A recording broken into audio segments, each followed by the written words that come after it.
من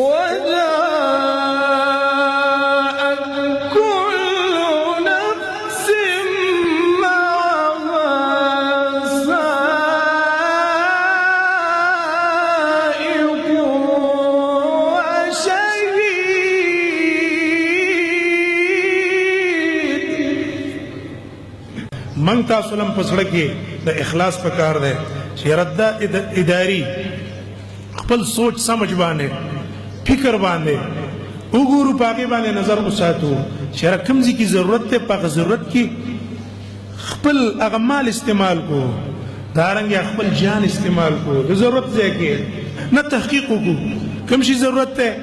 هغه ضرورت مطابق د الله رضا لپاره اجر هم د الله سره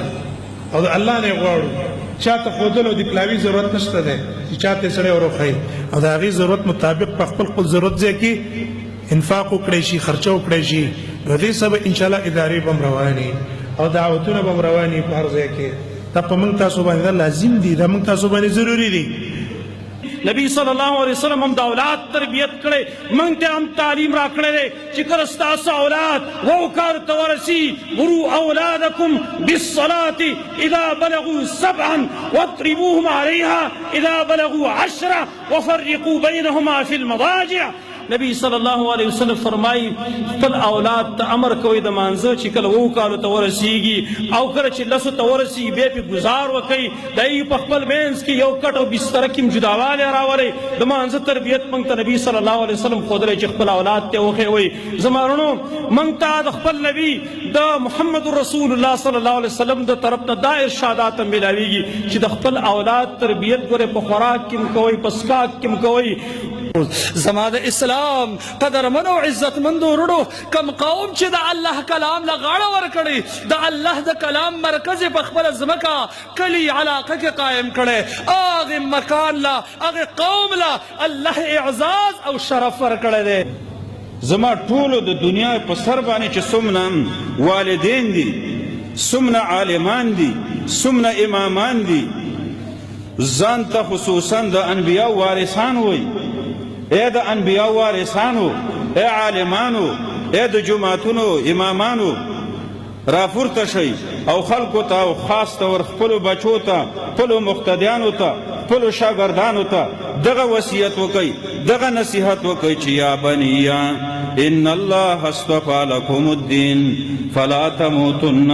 الا وانتم مسلمون اے بچو ګور الله دل دین غوړه کړی دی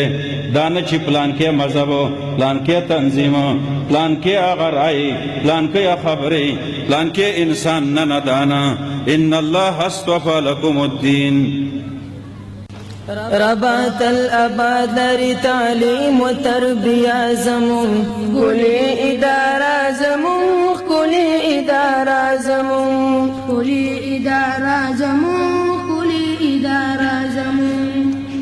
دلته د قرآن خدمت ستاسو د خود فرمان خدمت دلته د توحید شمعې تل کړي پتنګان خدمت دلته د توحید شمعې تل کړي پتنګان خدمت کړي پسپرلې آباد دغه باغچه زمون کلی اداره زمون کلی اداره زمون کلی اداره زمون کلی اداره زمون نو دا تربیت با په قرآن کې ها قرآن باندې به تربیت کې خو دې تربیت دپاره یو جامعه پکار ده یو مدرسه پکار ده یو مسجد پکار ده یو اداره پکار ده یو جماعت پکار ده څو استادان او علما شیوخ پکار دي چې هغه به د دعوت کوي د پیغام برسوي دا اداره چې مقصد امدا ده چې یو موږ مرکز قایم کو په هغې کې د الله کتاب لوستلی کېږي خلکو ته د هغې درس و تدریس کېږي او د هغې تربیت په قرآن و سنت باندې کېږي او ښایسته طریقې سره کېږي او دا مشن مخکې روانېږي بیا دا ملګرو چې کوم سلسله شروع کړې ادارة التعلیم والتربیه الحمدلله د دې هغه ښه ثمرات او نتایج دا مرګرو ته د بیانولو ضرورت زه نه ګڼم ځکه چې بار بار د دې پروګرامات داسې شوي دي او د دې هغه ثمرات خلکو ته معلوم دي الحمدلله اوس دوی داسې یو ښه اراده نیکه بله کړې چې داسې یو مرکزي ځای جوړولو لپاره دی یو ځمکه واخلي نو هغه سلسله کې هم زه مخیر ملګرو ته دا اپیل کوم چې ستاسو څونه استطاعت او وس کیدی شي په دې صدقه جاریه کې انشاءالله خپله برخه مه هیروئ او الله رب العالمین دې د دې حامی او ناصر شي او الله دې زمونږ ستاسو ټول دعات د حق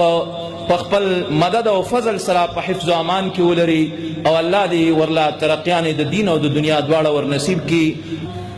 دا إدارة التعليم والتربية دي ويتل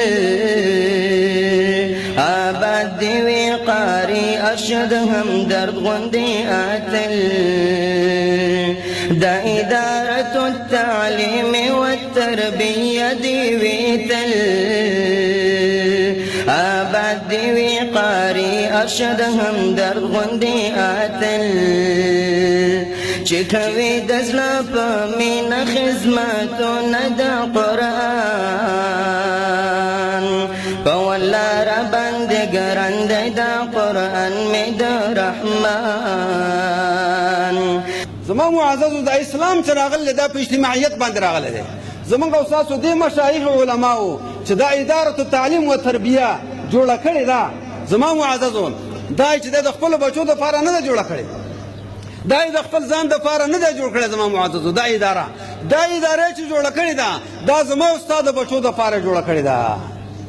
نو فلهم التقدیر والشکر د دې دپاره چې د تقدیر او شکر ده زما معززو. ولې دې سره اجتماعي درد ده، دې سره اجتماعي غم ده، دې سره اجتماعي فکر ده. د خپل ځان دپاره خو هر سړی نر دی، دا نر هغه دی او نیکنام او خوش قسمته سعادتمن هغه انسان دی چې د هغې سره د بل درد او فکر او غم پیدا شي. زما معزز نو دی چې دا تربیتګاه جوړه کړې ده، دا تعلیمګاه یې جوړه کړله، دا زما او ستا د بچو دپاره، زما او ستا د بچو فکر ورسره دی. نو فعلینا المساعده، خو موږ او تاسو باندې مساعده پکار ده چې د دې سره اوږه په اوږه باندې ودرېږو او د دې چې دی حوصله افزایي وکړو، د دې چې دی تسکین وکړو زما معززو، د دې سره تعاون وکړو او دې سره چې دی په مال باندې په دعا باندې او په جزاک الله خیرا باندې. أيها الأحبة، وهذا عثمان بن عفان، وما أدراكم ما عثمان، هو الذي أنفق وأنفق وبذل وأعطى وتصدق، وهو الذي وزع المال في وجوه الخير، وهو الذي اشترى بئر روما بعين وعده النبي صلى الله عليه وسلم بها في الجنة وجعلها للمسلمين ويشربون منها، حتى قال النبي صلى الله عليه وسلم: ما ضر عثمان ما فعل بعد اليوم. إن هذه الإدارة، أعني إدارة التعليم والتربية، هي إدارة عظيمة فيه تحفيظ القرآن العظيم بحلقات مختلفة، بحلقات مشتملة. وأيضا إن هذه الإدارة هي إدارة عظيمة وهو يتعاون مع إخوة الأيتام والمساكين. وإن هذه الإدارة هي تربي أولادنا وأولادكم، فالآن يريدون أن يشتري مكانا واسعا لكثرة الطلاب. فعليكم أيها الإخوة التعاون والمساعدة والتبرع مع هذه الإخوة الكريم. ربات الأبادر تعليم وتربية زمون، خلي إدارة زمون، خلي إدارة زمون، خلي إدارة زمون، خلي إدارة زمون، خلي إدارة زمون، خلي إدارة زمون.